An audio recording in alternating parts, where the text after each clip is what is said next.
diversifiées.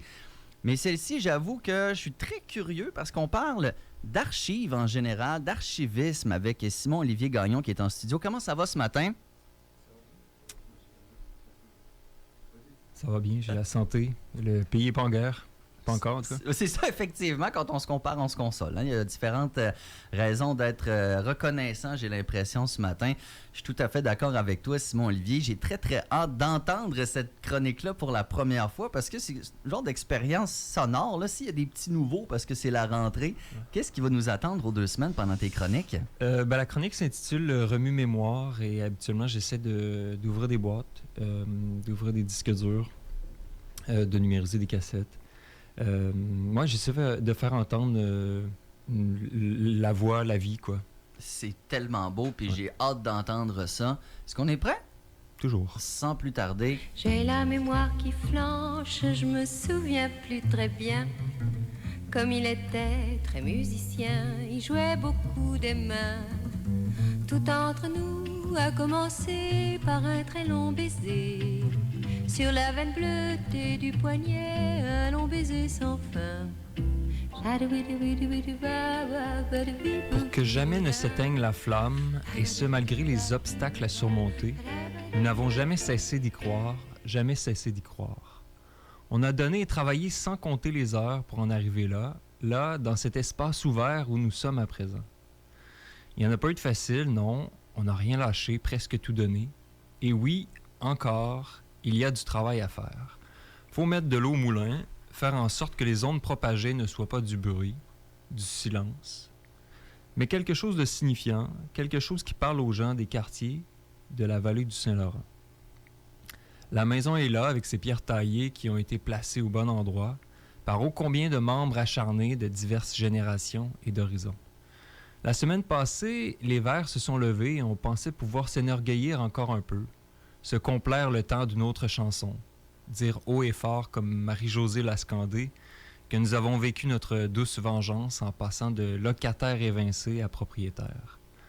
On pensait pouvoir faire un autre tour de piste et se dire encore une fois qu'on a réussi à se rendre là, qu'on l'a fait, qu'on a terminé cette longue journée à rebrancher les micros jusqu'à l'antenne en haut de la ville, ces nombreuses semaines à déménager nos fils qui s'entremêlent au coin des trottoirs, et toutes ces années à trimballer notre console depuis le lieu natal, l'étage souterrain du 570. Ce qui est fait n'est plus à faire, certes. La maison de la radio est là, et il y a, oui, encore du travail à faire. Le studio est prêt, les chaises sont à côté de la table. On est là, on est là, on est là. Il ne reste plus qu'à prendre place, se redresser et parler à travers les ondes. Le travail est encore à recommencer. Il faut parler en ondes, dire des mots, faire des phrases, en visant à chaque fois à produire du sens, ou en tout cas quelque chose qui a du bon sens. Comme le chante Raoul Duguay, tout est toujours à recommencer. Que ce soit ici à la radio ou ailleurs, c'est évidemment le propre du travail de la culture. Et interloqué par ce mot culture presque à chaque coup, quand j'entends le mot culture, comme Alain Deneau, je sors mon IA.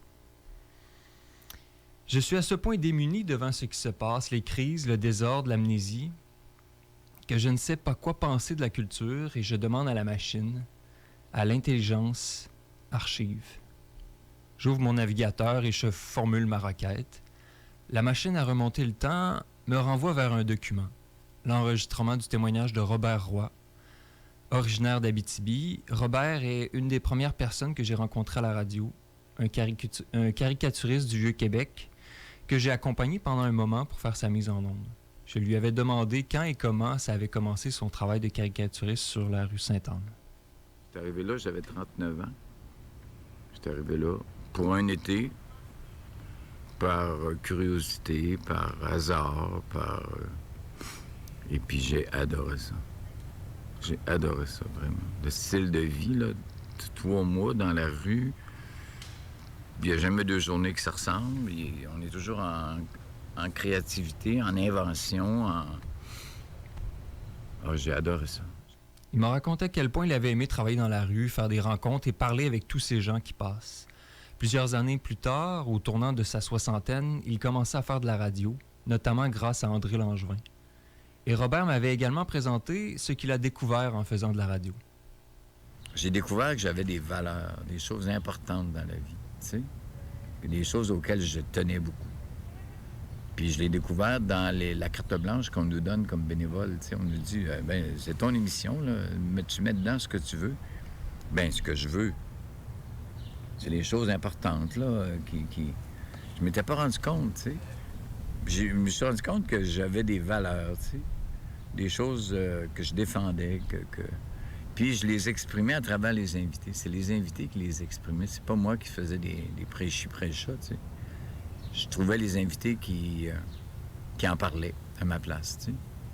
À travers ses émissions, Sur une boule qui roule et Rencontres, réalisées de l'automne 2007 au printemps 2009, il s'est rendu compte qu'il défendait des causes, des valeurs, et c'est ce à quoi la machine à remonter dans le temps m'informe. Elle me renvoie un vécu sensible, à une parole pleine, incarnée. Ça m'a beaucoup touché de faire la radio. Ça m'a vraiment beaucoup touché. De rencontrer ce monde-là qui... Puis moi, j'étais content de tendre un micro puis de dire « Raconte-moi ton histoire », tu sais. Peut-être que ça va aider d'autres, peut-être que ça va inspirer d'autres personnes qui vont faire la même chose que toi, tu sais. Raconte-nous ton histoire. C'est beau, tu sais. Ça mérite qu'on l'entende, ton histoire, tu sais. Moi, c'est ça que j'ai fait. J'ai tendu un micro pour qu'on me raconte des histoires. Des histoires qui en valaient la peine. Raconte-nous ton histoire, c'est beau, ça mérite qu'on l'entende, ton histoire. Cette parole-là, elle résonne chez moi.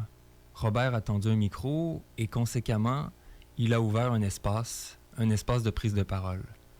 Et c'est ce qui se passe ici depuis quelques jours et depuis 1984 en Basse-Ville.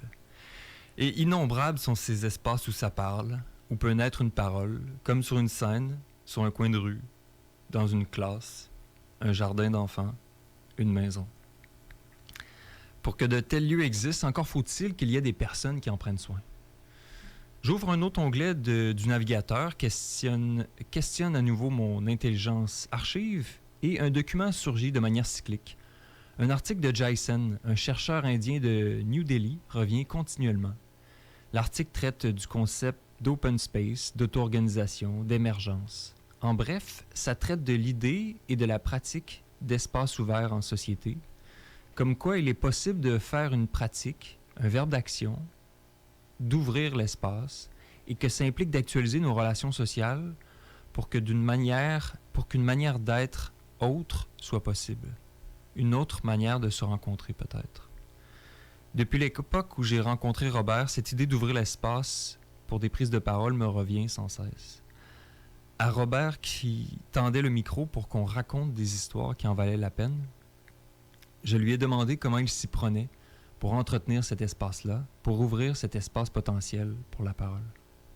C'est ça, j'essayais de mettre les invités en confiance parce que je voulais qu'ils me racontent pas des histoires, qu'ils me racontent ce qu'ils vivent vraiment. Puis moi, en retour, je réagissais avec... comme je fais avec toi, là. Exactement comme je fais avec toi, tu sais. Je réagis avec ma vérité du moment.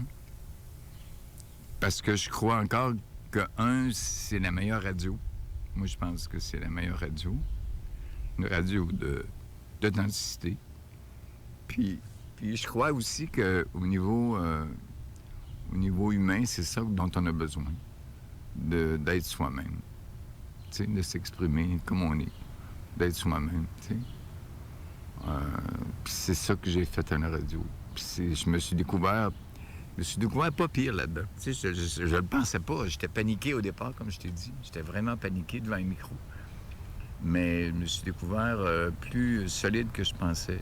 Puis que j'avais des cordes que je pensais pas avoir. Puis qu'un thérapeute m'avait déjà dit, ta vulnérabilité, c'est ta force.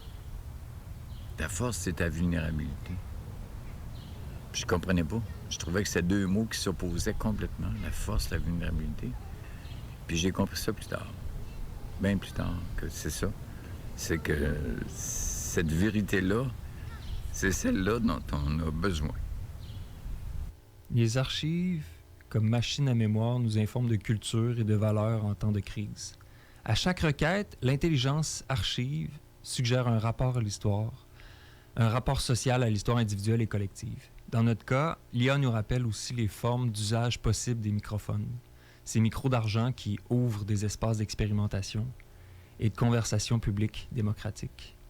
Tout est toujours à recommencer, mais ça fait une semaine maintenant que ça se relaie ici pour ouvrir l'espace. Et comme le chante Ken Lo, le narrateur, c'est pas vrai que la suite sera pas bonne. Merci de l'accueil pour les remue-mémoires et bienvenue à la maison, Rémi. Comme il était très musicien, il jouait beaucoup des mains. Tout entre nous a commencé par un très long baiser. Sur la veine bleutée du poignet, un long baiser sans fin.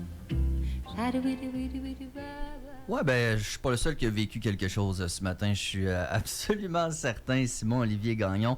Merci tellement d'avoir pris le temps de créer ça déjà, de me rappeler pourquoi je fais ce métier-là également, de me rappeler à quel point on est privilégié.